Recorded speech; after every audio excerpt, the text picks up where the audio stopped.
What did the narrator have to say about the house and the main character, Roderick Usher, and Edgar Allan Poe's The Fall of the House of Usher? That's coming up next in The Book Bringer. Stay tuned. It's the Book Bringer, bringing you books. Do-do-do-do-do, do-do-do-do-do.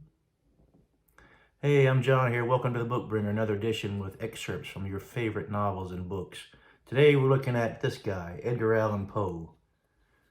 Now, even if you're not familiar with Edgar Allan Poe, have never read him, you probably associate him with grim and ghoulish tales and gothic horror, and even Halloween, perhaps.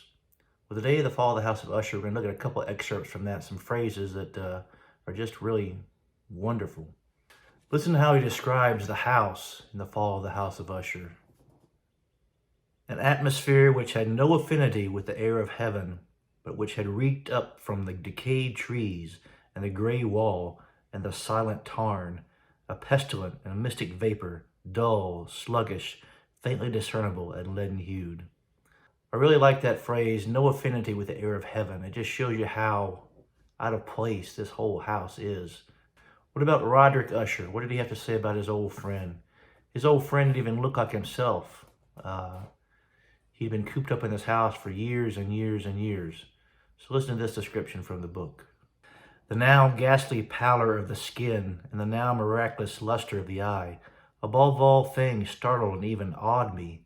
The silken hair, too, had been suffered to grow all unheeded, and as in its wild gossamer texture it floated rather than fell about the face, I could not even with effort connect its arabesque expression with any idea of simple humanity. So he could even make a connection with his old friend and even simple humanity. What a line that is. And how about when he talked about the hair? It just floated about the head and the face rather than fell about the face.